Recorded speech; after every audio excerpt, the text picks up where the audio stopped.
Mark from the States, Mark from the States, it's Mark from the United States. Good morning, good afternoon. Mark from the States. How are we doing today? I am doing fantastic. I hope you are as well. Thank you so much for coming. That's what we're going to be watching today. And I'm back. Come sit with me on this big fake couch. Today we are going to learn about a lost Roman bridge that was found by a fisherman, I guess. This is from WC21 UK Productions. One of my favorite channels. Darren over there, of course, has blessed us with his permission to learn something new today from his videos, and he's just awesome. Definitely one of my favorites because of just how, can I say, Darren, can I say you're quirky? I think it's very endearing. I think you're wonderful. So he's funny. It's just, he's entertaining. And his videos won't be seen anywhere else, really. I mean, he covers topics of these things that, you know, the big channels aren't going to touch. So I encourage you to go to his channel below. Just scroll down. There'll be a couple links, one to his channel and one to this video. Please go and watch the video. It's been out for a couple weeks, so I've allowed it to grow on its own.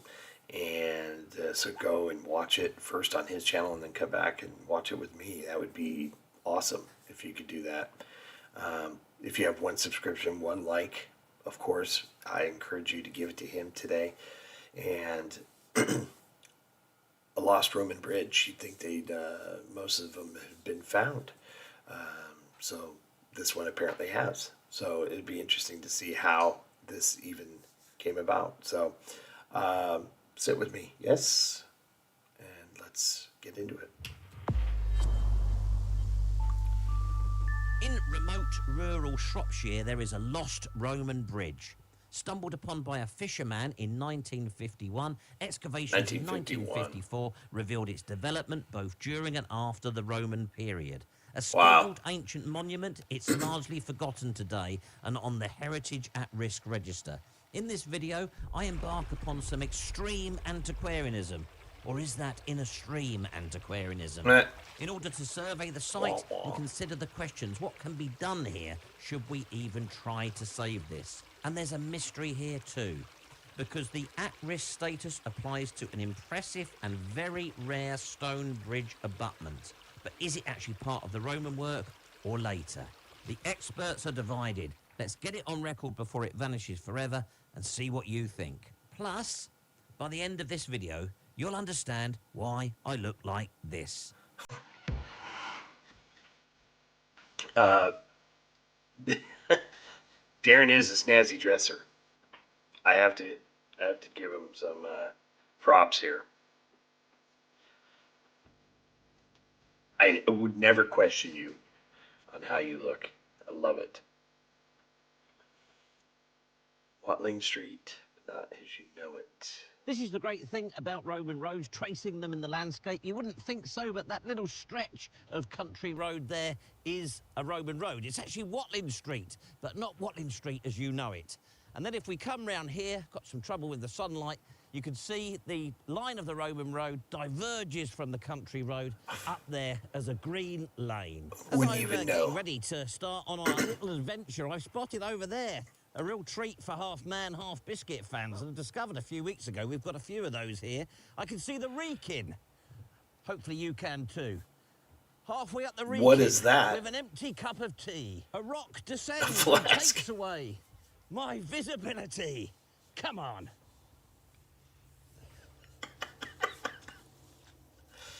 I wouldn't even think this is a Our road. at-risk scheduled ancient monument lies, I don't know, a mile or two along this stretch of Watling Street. Now, I've mentioned it's not Watling Street as we know it. You'll undoubtedly be familiar with that as one of the most important Roman roads in Britain that ran from Dover to Londinium and then right up through the centre of the country, the Midlands as is, to the important Roman town at Wroxeter. What was that called? Viraconium, I think it was called. Viraconium. Well, This is one of those anomalies. It has long been known as Watling Street. The only connection that it has with the proper Watling Street is that it leaves Roxeter. But it's effectively the continuation of the Roman road that ran south from Chester to Roxeter, and then we're on the bit that joined Roxeter to the Roman settlement at, now let me get this right, Bravonium, I think it's called. I love that. Bravonium. Yeah, I It's do like too. celebrating the conquest in the name of a settlement. Terrible light in today, but I don't know if you can make out there. The Roman road, this stretch of it, is quite sunken here. There's no sign anymore of an agger. If I was still doing a corny Roman joke at the end of these videos, I suppose I could say the absence of the agger is quite aggravating. Joe Copper. I've just stopped off at this bit. Up until this point, the road has been straight. It's felt straight. And I'll show you the map overlays in a moment. You'll see that there. And then now here, and hopefully you can see that behind me, we're starting to squiggle. Now, on the earliest maps I can get hold of, going back to the early 1800s, the road was doing that here. So I think, considering our brook crossing point that we're heading to, that's part of the original design. But probably the extent of the squiggling is down to the fact that this road appears to have carried on in use for a long time, albeit falling out of use at some point a long time ago. Well, it's certainly got the tire tracks, like wheel tracks, so at least carriages or carts or tractors or something is going up that way. I would never have guessed it was a Roman, an old historic, roadway, for sure. I love how you guys have these little signs everywhere to let you know. This is where it starts to get exciting for an antiquarian. Our Roman road is now entering a sort of a hollow way, always begging the question, is that part of the Roman design, or did that come later? My feeling is that we're starting to see some Roman terracing here, or is it? Mud. Or is it medieval? And that is a part of our investigation today, the extent of what we're looking at here that is Roman versus medieval. This has definite Roman terracing vibes to me. Been built up. I might be wrong about that. If you look at the 19th century map, you'll see there was a quarry, so this last part of the road may well have been altered as a result of that.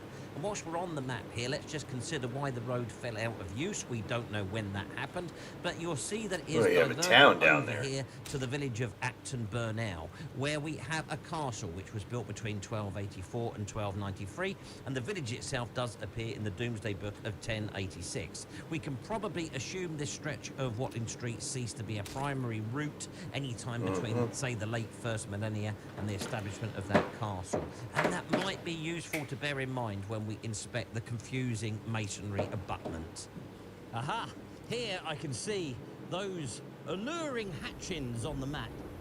They're starting to appear before mine eyes. Sorry about the cod, mine eyes there. It's all this talk of medieval. You can see the path in its current form is tracking off there, but if we scan round, there is the start of our Roman bridge abutment. What? I better give you the warning, don't try this at home. It's pretty treacherous.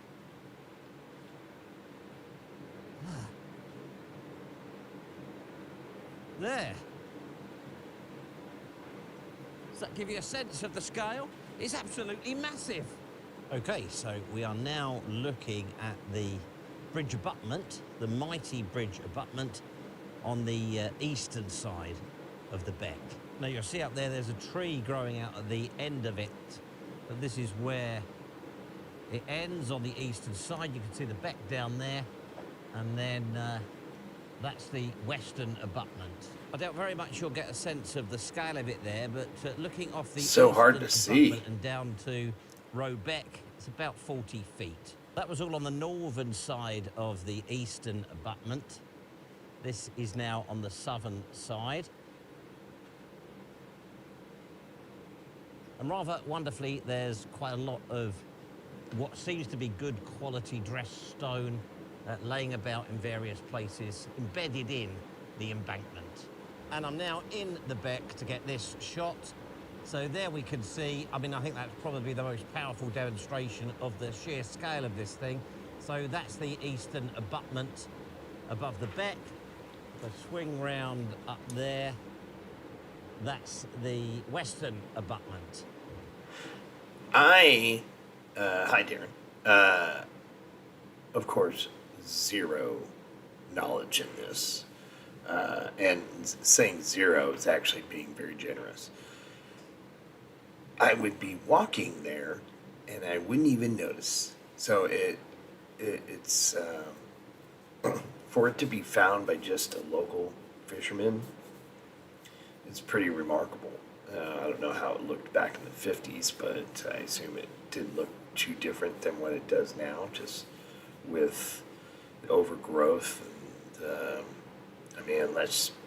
And, I guess if you are from the land in that area, you would notice stones out of place that weren't just like normal parts of earth that would normally be there.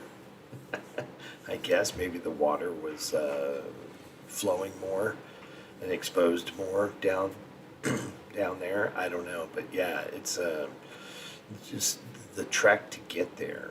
I could see why the road was no longer in use with the town over here. You know, reminds me, if I could put it into context for me, is like how Route 66 fell out of favor with the freeways. The towns, had a freeway to bypass these little roads going, away from them, so you didn't have to drive on them anymore. So it makes sense how it became out of use with the village that had the castle, a little bit of ways, from it. So that part I totally get. So this video is, it's hard for my pea brain to kind of grasp sometimes. A lot of the words he's using I'm not familiar with as well. Now, you may have noticed there's a little bit of a change in the weather and in my wearing apparel. I'll tell you about that in a moment. But in case these trees are masking the sheer scale of this impressive surviving Roman bridge abutment, have a look at the LiDAR here, strip the trees away, and you can see just how massive this thing is. Well, that kind of really puts it into context, doesn't it? I am in Roe Beck. Access to the western abutment is restricted. They've got this sign, but the size and scale over there is the same. And what did that say? Sign. No antiquarians, YouTubers, or fishermen. Marjorie was here. But the size and scale over there is the same. And interestingly, if we look at the LiDAR, we can see that there's a constructed cutting to ease the gradient on that side. But I couldn't get to see it because someone's put a plantation on it. I am very confident that most of my demographic will remember Mr. Ben. You know, when that shopkeeper used to appear and then Mr. Ben would change his wearing apparel and go off and have adventures. Well, that hasn't happened. The shopkeeper didn't appear here. But shortly after I had finished filming what you've just watched, part one, it became very apparent to me that from a health and safety perspective, I was not going to be able to get access to the Stonebridge abutment. The beck in the steep, slippery ravine was absolutely raging, and I only had walking boots on. So somewhat dejectedly, having driven nearly 3 hours to get there, I had to turn round and go home. Anyway, it's now a week and a half later, something like that. I've managed to find my disgusting old Wellington boots, which look like that because I do so much work in my garden. And I've returned and am now able to complete this mission. And fortunately, the water levels have dropped a bit as well. Oh, and whilst we're on the subject of health and safety, please don't drive your car sideways up the motorway with a great big enlarged version of your head sticking out the window. It is not compliant with 2024 health and safety. Don't do that at home. At this end of the bridge abutment embankment, I found what I think must be the area where they did that 1954 excavation.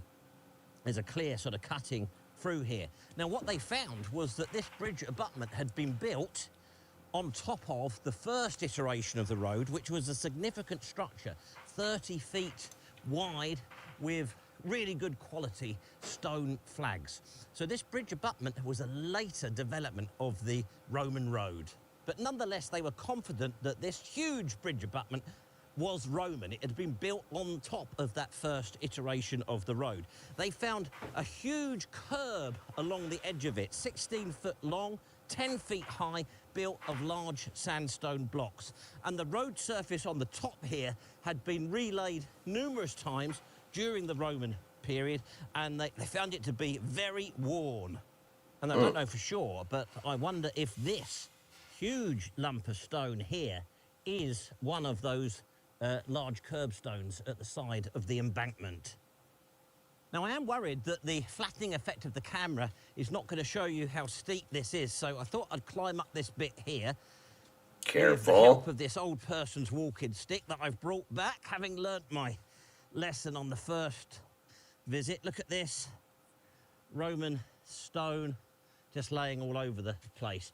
Now, hopefully that gives you some sort of impression of it. Now, this walking stick, incidentally, was brought for me by my dear, long-gone, late grandmother when I was about 6 or 7, something like that. It wasn't hers. She brought this specifically for me from the Lake District. I wanted an old person's walking stick when I was 6. That's just the sort of kid I was. And whilst we're on the subject of my sort of action antiquarian man type get-up for today, with for this fake drone. extreme antiquarian adventure, these boots, I noticed the other day, I was looking at one of the very first attempts at making a video. I had a run at this YouTube thing back in, I think, 2012, 2013, something like that. And when these were brand new, long before they were destroyed by all that hard work I've put in the garden, they appeared on that when they were brand new and I was a lot younger. And then the last bit of our inspection a for different the abutment hat. is there. This is that sunny bit of Holloway that I walked up the other day. It's not sunny today. And I've noticed something really interesting over here. Look at this. We've got huge, great chunks of stone here. You know, possibly this is the start of the run-up to the bridge abutment. Now, this is the bit where it gets confusing and I need your help. So I'm stood below the eastern abutment just before a bridge would have sprung off across the beck. Now, if I bring the camera down here, you won't be able to see it, but over in the bank there, I'll put an arrow, is stonework. And then our really intriguing, is it Roman or is it later, bit is there. Okay. Stone abutment. At my own risk, we'll take a look at this. Now, we've got loads of masonry laying about in this water, and obviously I haven't got a Roman stone detector with me, but it certainly looks of a quality and an age as well to be Roman. The problem is where this is. So I'm looking at the western abutment up there, and yet the stonework is over here. So I suppose, I don't know, would there have been something powering up that way, or is this later? If this isn't extreme antiquarianism, I don't know what is. So, as a result of the excavation in 1954 and the subsequent scheduling of the monument, the conclusion there, and there was another report, a detailed study in 1977, the conclusion there was that this was a later medieval pack-horse bridge construction, but made out of the Roman stone. Now, on closer examination... So they're like reusing it? Is that how I'm understanding this?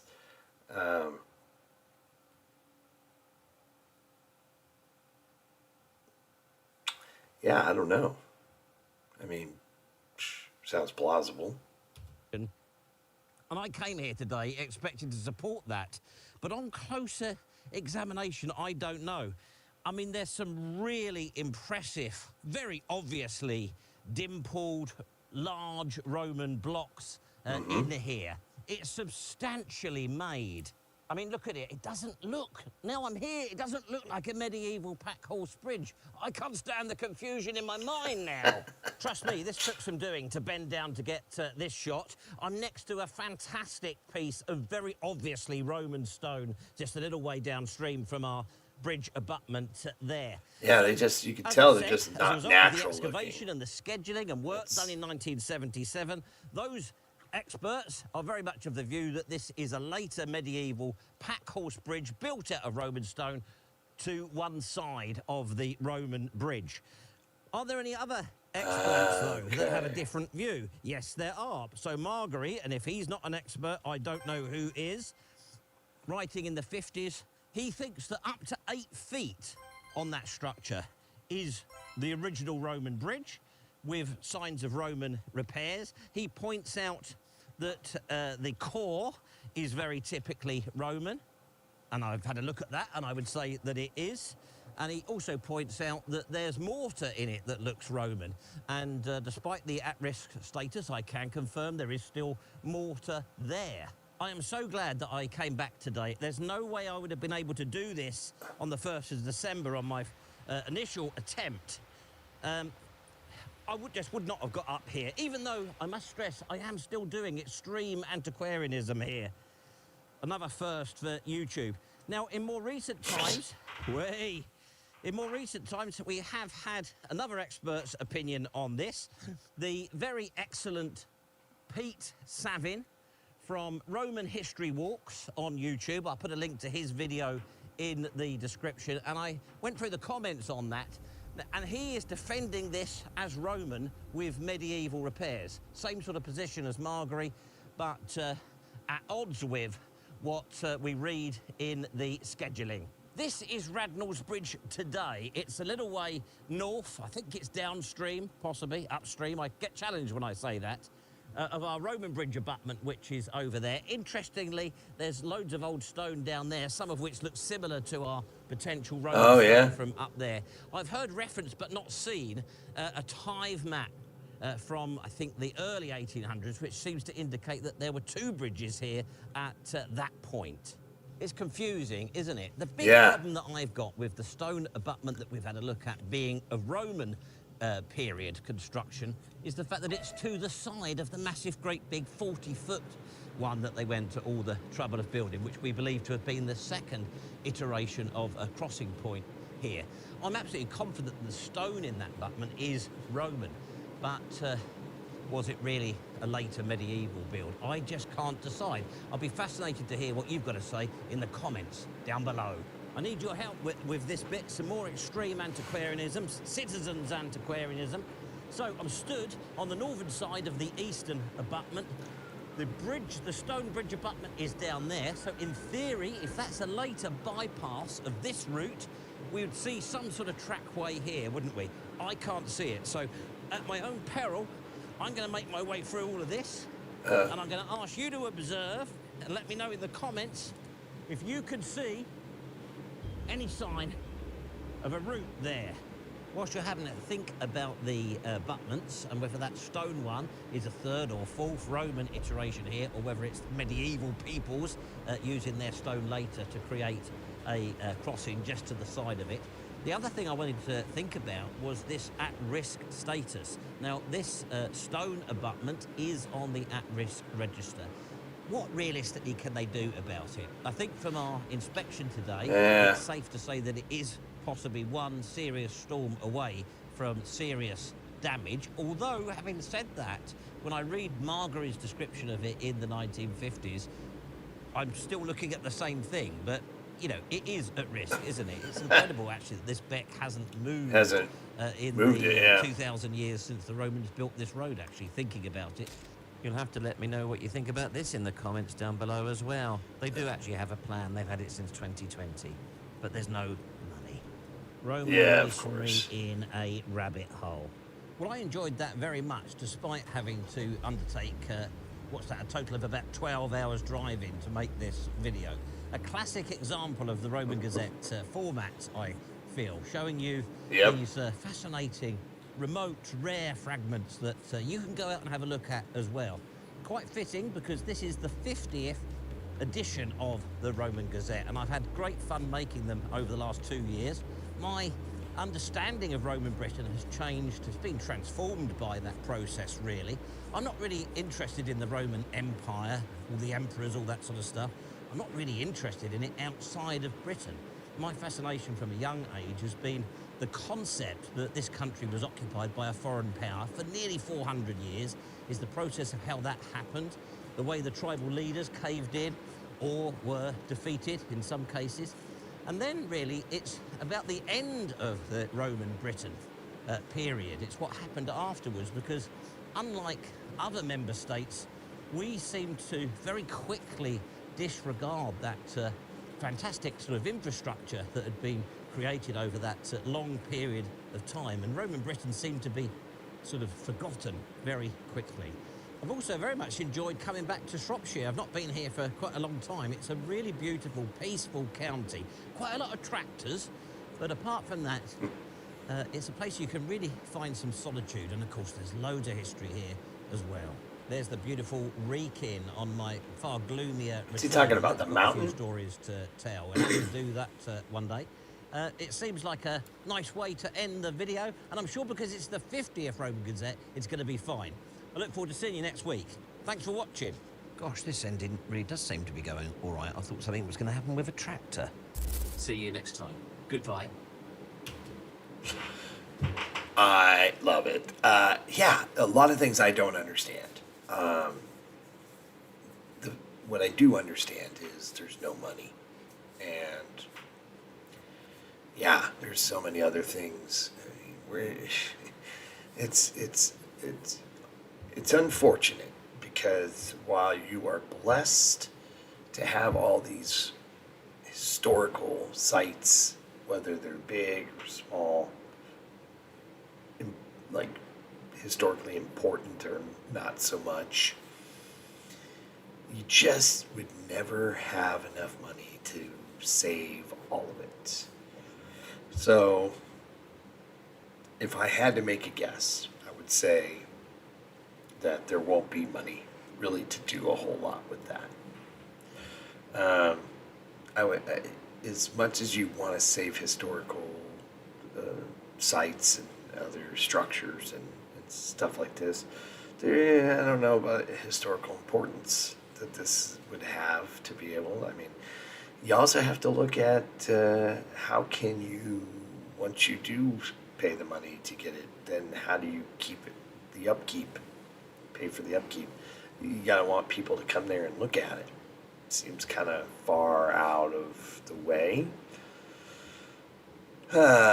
You know, it's that little song and dance you have to do, I guess. What you need are, you know, billionaires to sit there and donate a bunch of money,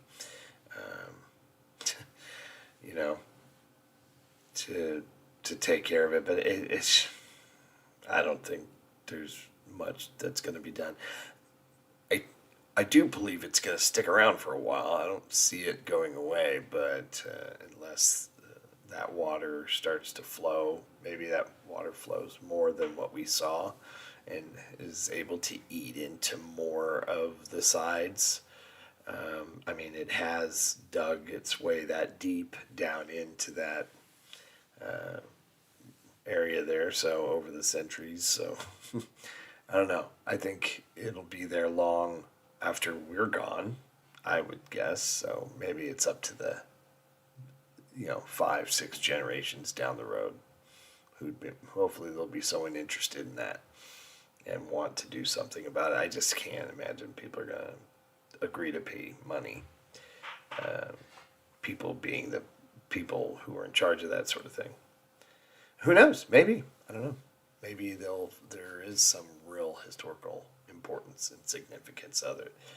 I mean, I imagine that's the thing. You're blessed with all this history, but then you're cursed by all this history as well, because you want to save it all, but you can't. And who's to say just right around the corner there's something that is more magnificent. Marguerite, I don't know who that is, a historian, sounds like. from back in the day. So, um, interesting video, Darren, and of course presented with your usual lovely self. Yeah, good stuff, man. Like I said, it's stuff that I will never hear about, stuff I'll never see in other channels, and it's just interesting. A lot of the things that you show me. So I want to say thank you, Darren. Thank you very much. And all of you can say thank you by going to his channel and supporting him. Go and like and subscribe. Give it to him, please. Get over there, watch some of his videos. He's got not only the Roman Gazette series, he's got a bunch of other series that he does videos on and stuff like that. And they're all just these really interesting, but lesser known places and things. And we've done a few that have been just fabulous. So get over there and support him. Hope everybody's happy, healthy, and safe. Yeah, let me know what you think should be done about this place.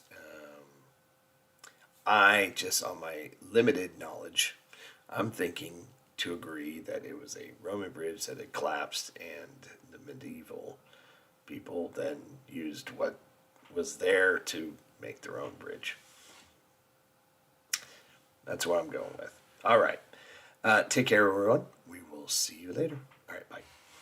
Mark from the States, Mark from the States, it's Mark